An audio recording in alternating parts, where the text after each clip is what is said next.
이재명 범죄는 단순한 부패를 넘어서 거대한 조직적 카르텔로 진화했습니다. 그 핵심은 바로 저수지, 막대한 돈줄입니다. 이 수천억대 검은 돈이 아직도 이재명을 비호하고 있습니다. 이 검은 저수지의 돈을 차단해야 그의 범죄의 뿌리를 걷어낼 수가 있습니다. 이재명은 현재 11개 혐의 7개 사건 4개의 재판을 받고 있습니다. 대한민국 제1야당 대표가 저질렀던 범죄가 11개입니다. 이재명 범죄의 핵심은 정치 권력과 한탕주의자들이 결탁해 있는 조직적 범죄 카르텔입니다. 이재명의 범죄 조직은 권력과 돈을 함께 가지고 있다는 점에서 매우 잔인하고 엄청난 저항력을 가지고 있습니다. 그들은 수사를 방해하고 재판을 지연시키고 언론을 매수하고 여론을 조작하고 팬덤을 운영하고 심지어 판사들까지 매수하는 지경까지 이르고 있습니다. 이들은 국가 시스템을 파괴하고 도덕과 정의를 완전히 훼손하고 있습니다.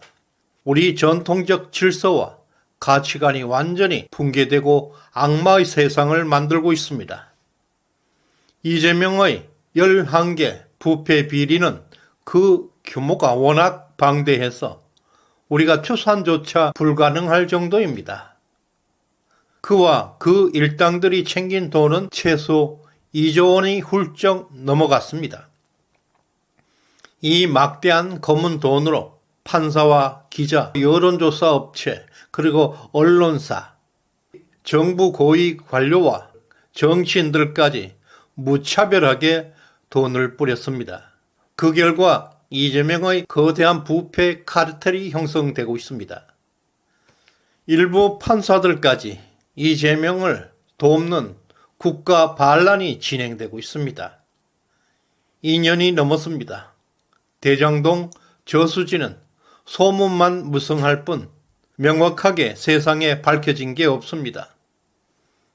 적어도 대장동 저수지에는 수천억이 아직도 남아있는 것으로 알려지고 있습니다. 수천억, 그 검은 돈은 지금도 이재명의 부패의 성역을 확대하고 저항 세력들의 자금줄이 되고 있습니다. 부패하고 썩은 곳에는 항상 날파리가 들끓게 됩니다. 하루살이 불나방들이 저항 세력으로 몰려들고 있습니다. 이재명 주변에서 이미 7명이 극단적 선택을 했습니다. 그들의 공통점은 이재명의 범죄 행각에 대한 특급 비밀을 알고 있었다는 점입니다. 그들은 조직적 압박과 협박을 통해서 차례차례 그 비밀을 제거하고 있습니다. 2021년 12월 유한기 전 성남도시개발공사 개발사업본부장이 극단적 선택을 했습니다. 대장동 개발의 핵심 실무자로서 대장동 사건의 첫 번째 비극으로 기록되고 있습니다. 같은 해 12월 김문기 전 성남도시개발공사 개발처장도 목숨을 끊었습니다. 그는 하나은행 컨소시엄 심사에 관여했던 인물로 지금까지도 논란의 중심에 있습니다. 2022년 1월에는 이재명 변호사비 대납 의혹을 제보했던 이병철 씨가 사망했습니다. 그는 죽기 전에 자살 의사가 전혀 없다고 밝혔고 의문스러운 죽음을 맞이했습니다. 2022년 7월에는 김혜경 법인카드 유용 의혹과 관련된 참고인 김모 씨가 극단적 선택을 했습니다. 그는 버카 사건의 중요한 증언을 제공할 수 있는 핵심 증인이었습니다.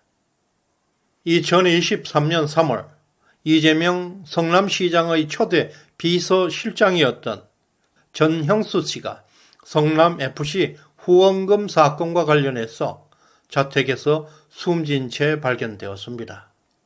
그의 유서에는 이재명 대표님 이제 모든 것을 내려놓으십시오 라는 의미심장한 문구가 담겨 있었습니다.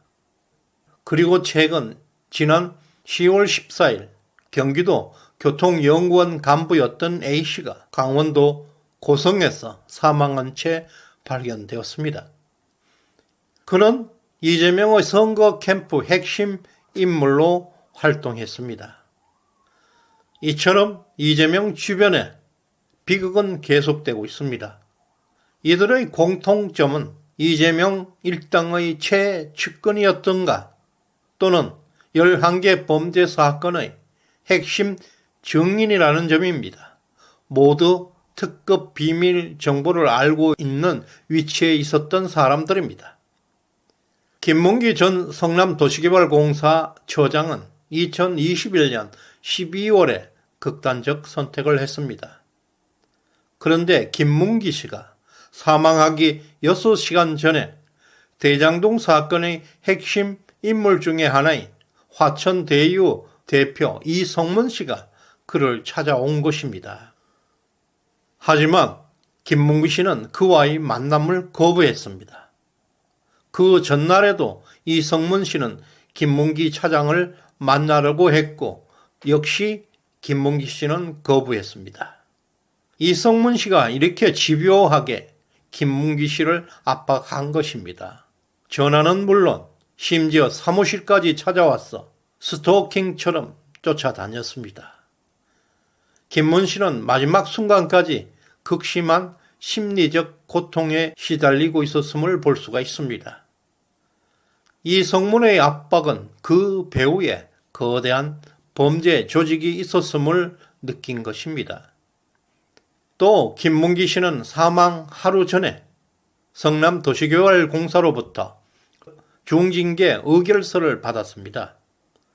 이 의결서에는 형사 고발과 함께 중징계 처분이 포함되어 있었습니다. 이것은 김문기 씨에게 엄청난 심리적 부담을 안겨주었습니다.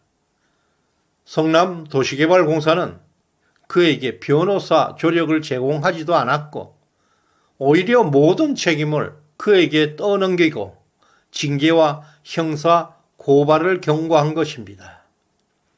그 의결서를 받은 지 하루 만에 김문기 씨는 극단적인 선택을 할 수밖에 없었습니다.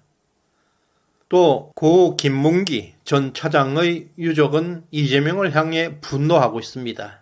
특히 그의 아내는 이렇게 말했습니다. 실무자였던 제 남편만 살아 있었더라면 대장동 사건에 대해 아주 상세히 진술했을 겁니다.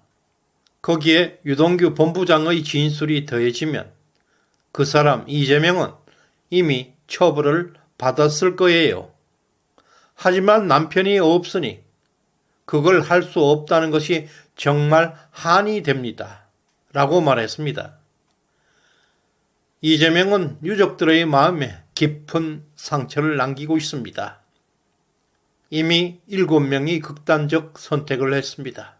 그 많은 유족들 역시 이재명과 그의 범죄 행각의 희생양이 되었습니다. 이재명 일당은 가정을 파괴하고 우리 공동체의 기반을 허물고 있습니다.